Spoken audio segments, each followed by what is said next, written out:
Shalom Yesharala. First and foremost, I want to give all praises and glory to Yahweh, Ba'ashem, Yahushai, Ba'ashem, Racha Kwadash.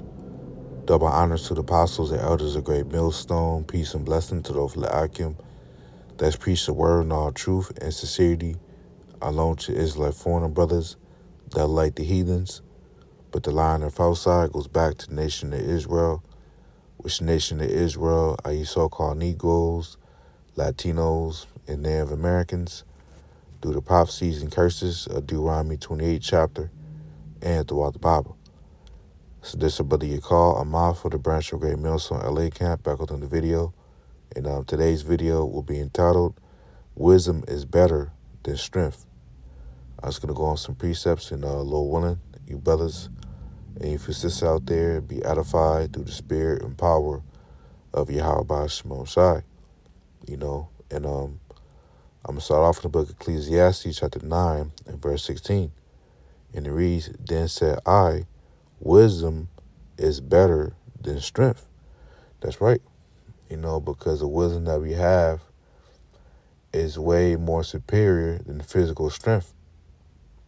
Because by us knowing the prophecies, by us knowing the future events that will unfold on the earth very soon, that's way more superior than physical strength.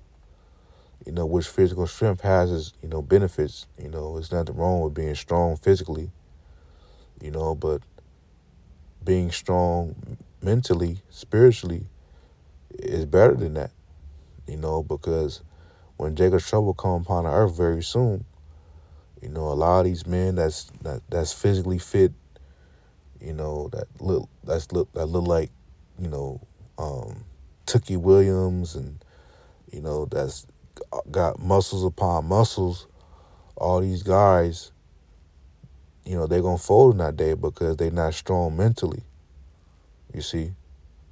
But let's continue. It says, nevertheless, the poor man's wisdom is despised and his words are not heard. And right, the poor man represents the prophets, beginning on with our apostles, the elders of Great Millstone. So when we go out and teach the word, it's despised, you see. And it says, and his words are not heard. Our words are not heard by the 2/3 of Israel, the wicked Israelites, and these heathen nations. But the ones that will hear this word and will repent is the elect of Israel, because this truth is not for everybody. This truth is only for the elect. So if this truth falls on deaf ears, that means it wasn't meant for that Israelite individual to receive this truth. So when we jump down to verse 18, it says wisdom is better than the weapons of war. Yeah, so this wisdom that we have is better than the weapons of war. These guns, these swords, these daggers, these shields, all this wisdom is way more better than that. It says, but one sinner destroyeth much good. Yeah, so it only takes one sinner to destroy something that's good. For example, it could be a camp of believers amongst the Akim, the brothers in the faith. And if one brother is polluting the doctrine, he can potentially pollute the whole camp by his doctrine.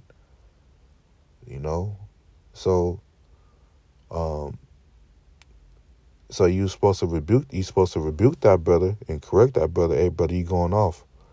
And if he's not taking heed to the rebukes, from you and the other Akim, then you're supposed to cast him out as a heathen and publican, as Yahweh said, because he can taint the whole camp with his doctrine, and that can lead you to being destroyed, man. So that is an example of one sinner destroyed much good,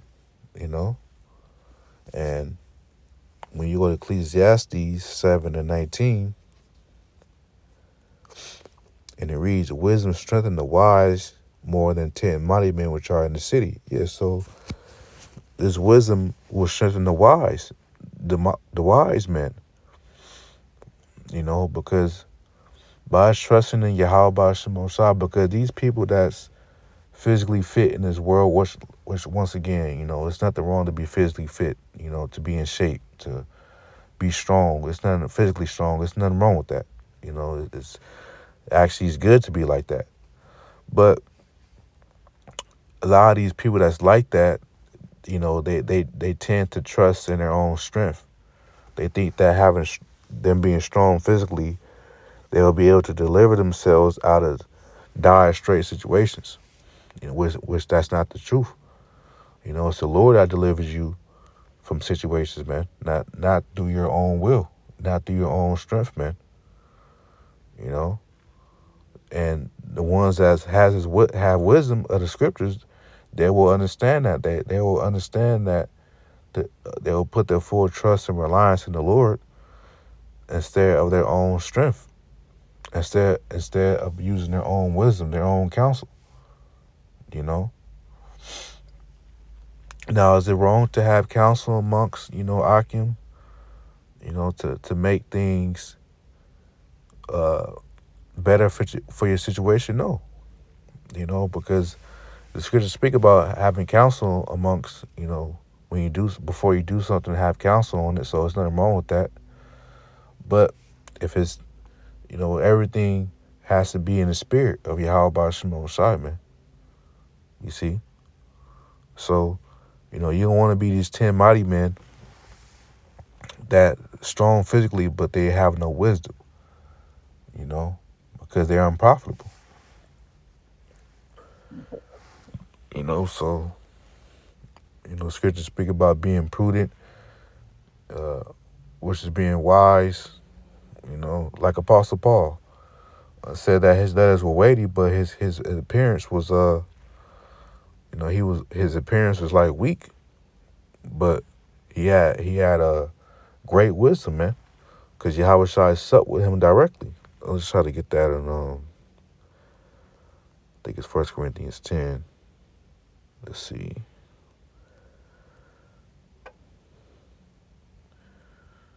Or maybe 2 Corinthians 10. This is, let's see. Yep. This is 2 Corinthians 10 and verse 10. And it reads, for his letters, talking about Apostle Paul's letters, say that they are weighty and powerful. So when Apostle Paul wrote his letters, his epistles to the Israelite churches, they were weighty and powerful, man. When you read them, it seemed like Apostle Paul was a very, very strong man, and physically, and he's huge, very intimidating, but as I'm going to say, but his bodily presence is weak and his speech contemptible. So his bodily presence was weak, meaning he probably was very frail looking, very skinny, because remember he was getting whipped. He was going through a lot. So his bodily presence, it was weak, and his speech contemptible, and contemptible. Let's look at that word. It's like you for that. Contemptible.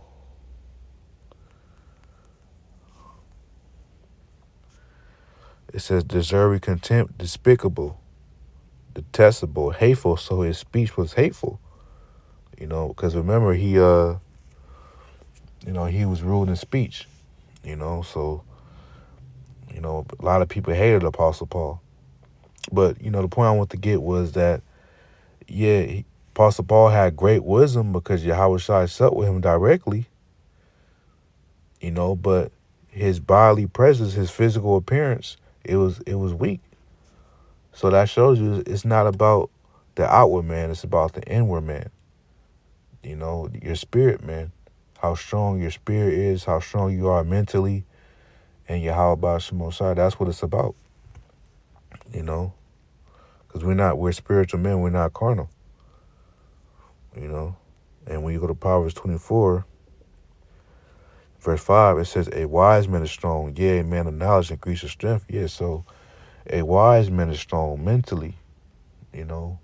And this is talking about a man of the Lord that's in the faith, that has the true doctrine of Yahweh Shai, of great, which is the apostles' doctrine of great millstone.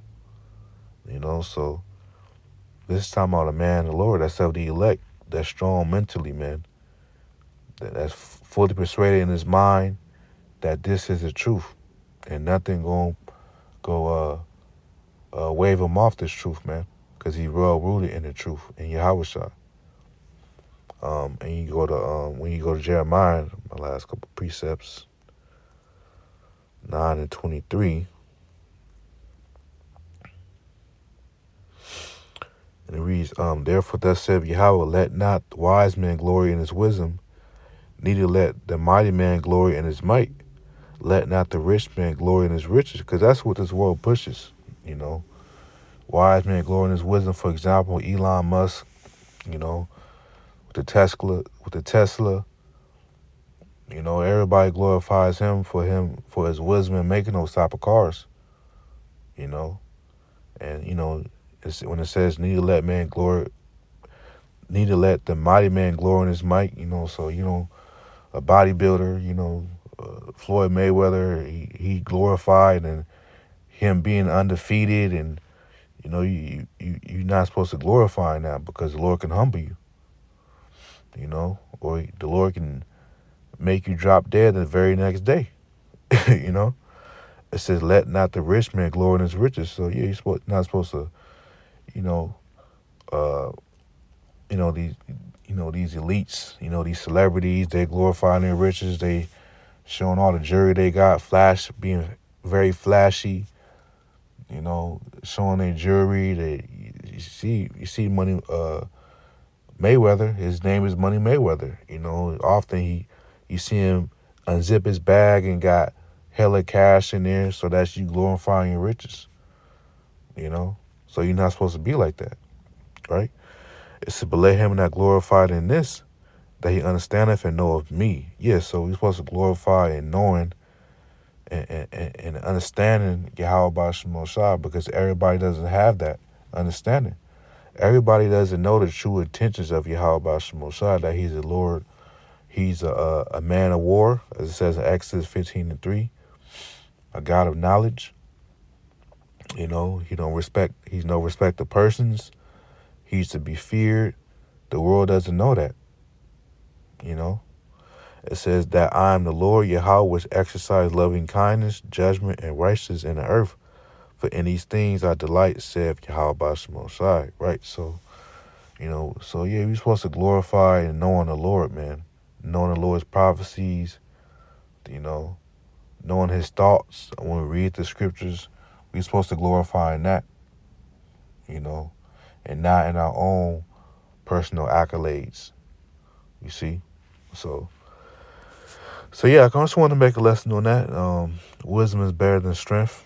The Lord willing, I was edified. And until next time, Shalom.